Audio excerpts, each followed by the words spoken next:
Hey y'all, welcome back to Tater Talk. I'm Rachel. And I'm Haley. And in today's episode, we're talking to Jake Hinkey about our partner growers. Yes. And a little bit about Jake first.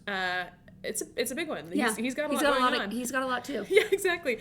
So he's an experienced agriculture professional with over 16 years of expertise in managing agronomy and partner grower programs, specifically too here at Lamb Weston. He's been here for a while. So currently serves as our Director of North America Ag Services here, which is amazing. But before that, he was our manager. So he's been in pretty much this role for a long time. He's got great relationships with our partner growers.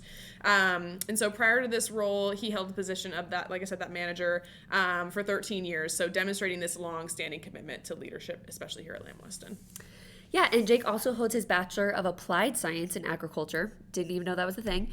Agriculture Operations and Related Sciences from Washington State University, and an Associate of Science in Agronomy and Crop Science from Columbia Basin College. So he's a lot of knowledge, and you guys will be able to hear that. It's really cool to hear all the stories, and we're excited for you guys to hear this episode. Yeah. Well, thank you, Jake, for joining us today. We're super excited to talk to you all about our partner growers. Yes. Happy to be here. So, thank you. Perfect. And first question, kind of just starting big. Key benefits. What are these key benefits of forming these grower partner relationships? We know there are many, but would love to hear it from you. Yeah, we have 22 partners in the Pacific Northwest and up into Canada. So we have 2 partners in Canada, 13 in the Columbia Basin, and 7 in Idaho. And the unique part about those partnerships is we only have one corporate farm, all the rest are family farms. So it's a pretty rewarding experience for both sides in regard to the program itself. And really, it's all about assured supply. So we have rolling 3-year agreements. We call them Evergreen agreements.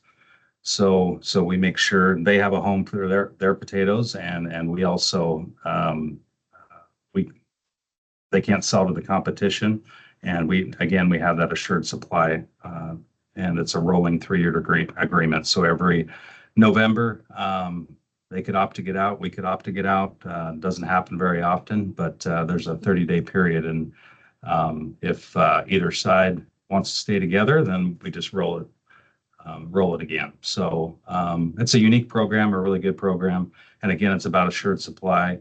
Also provides Lamb Weston with a raw cost advantage too, as we pay the inputs to the crop, and then we split the profits when we receive the potatoes.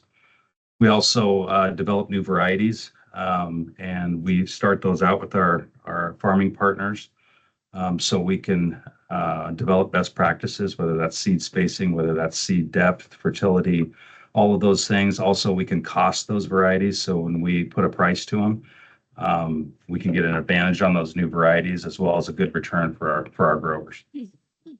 That's cool. Are there any successful examples of our grower partnerships and how they've benefited Lamb Weston too? I know you talked a lot about just the key benefits, but are there any specific examples? Maybe I know you talked about the varietals or things like that. Any stories that come to mind with our partner growers? Yeah, good question. I mean, there's several over the years. I've watched a lot of family farms grow, which is really rewarding, and to be a part of that. One of them that comes to mind is we have a current partner that started in 1980, and we contracted 5 acres.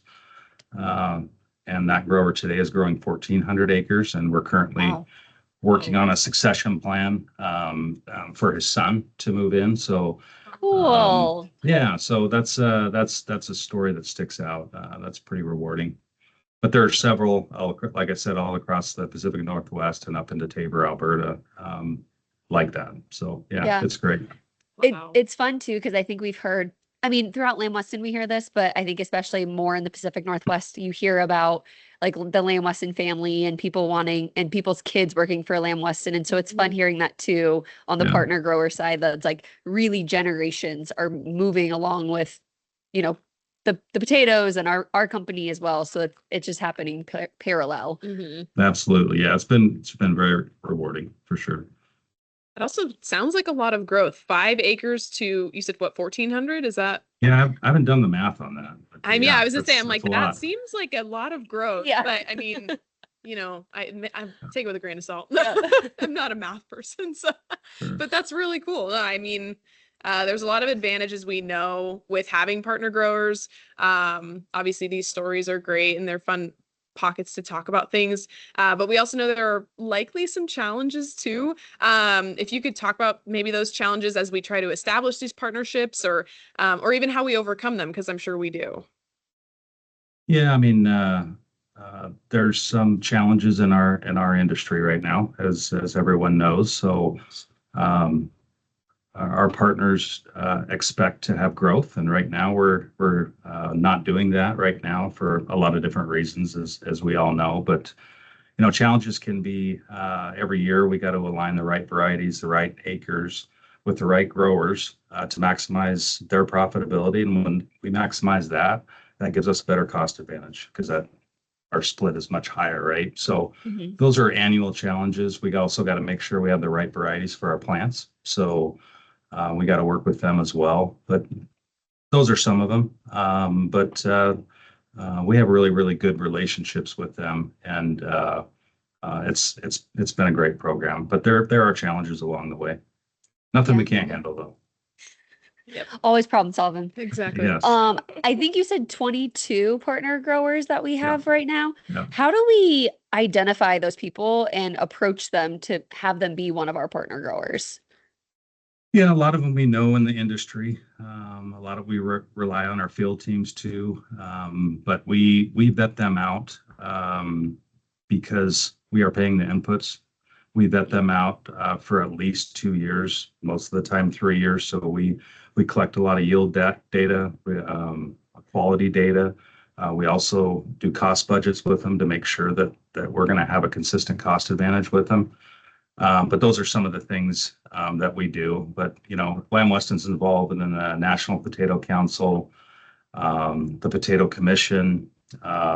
So we meet a lot of growers also through those programs as well.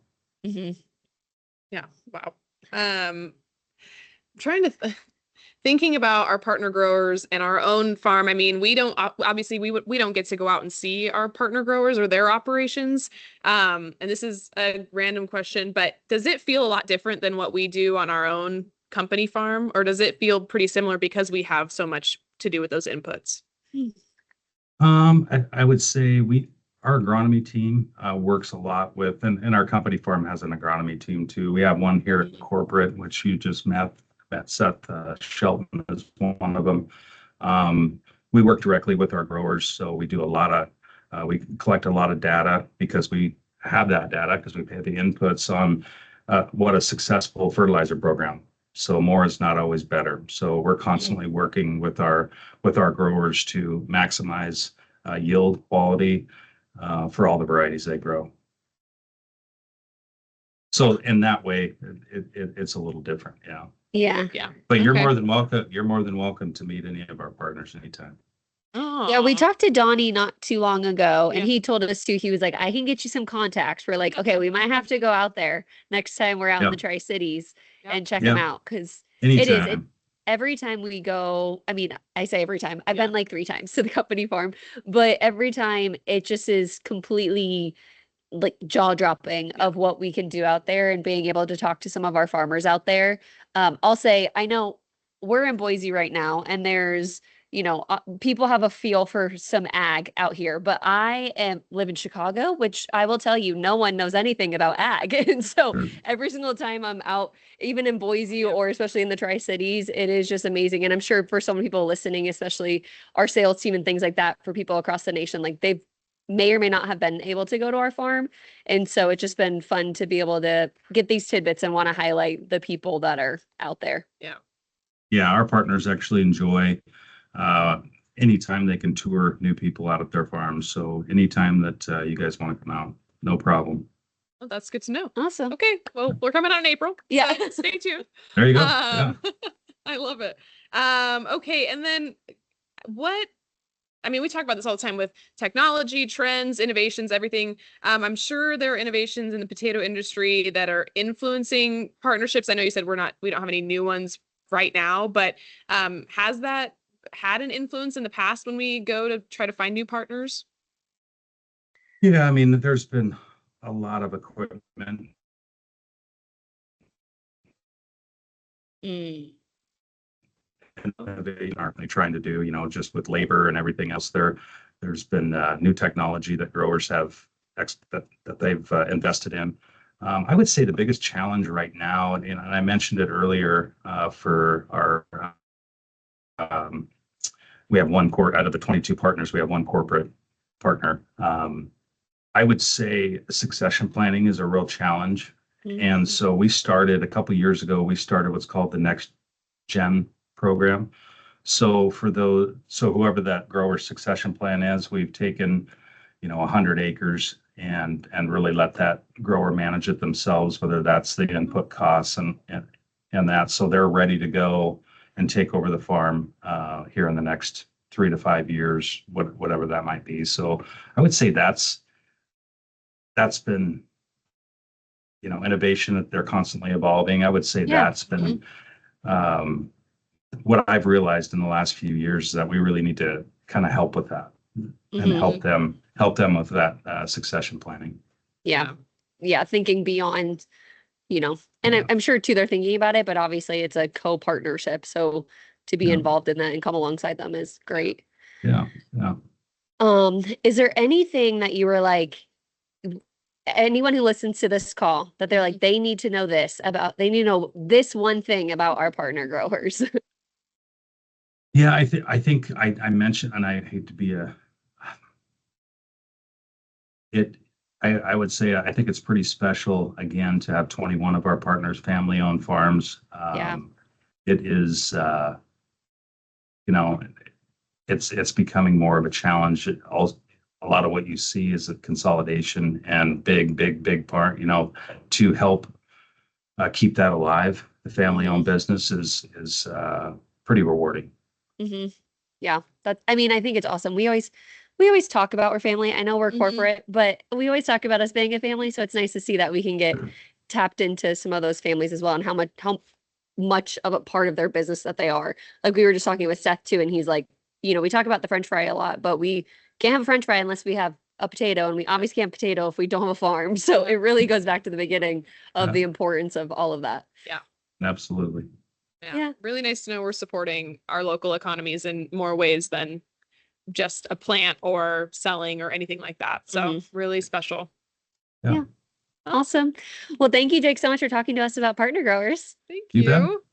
That's all for today's episode. Thank you, Jake, for all of your knowledge. It was crazy to hear about over 20 partner growers. And I just loved hearing, maybe this is like the sentimental side of me. I loved hearing about like keeping it in the family, some of the succession planning of passing it down to different sons or family members to keep it in the family, which I know is really near and dear to our hearts here at Lamb. But then also that we're just helping with the succession planning to keep those farms just growing and boosting, and obviously that is helping us too, but I think that it's just really cool to be along the journey with them for that. Yeah, especially the areas we're in. The one example that he gave us that really stuck out to me and hopefully to everybody was that one farm that we've been working with since the 1980s, and they started with 5 acres and now they're at 1,400 or 1,600 acres.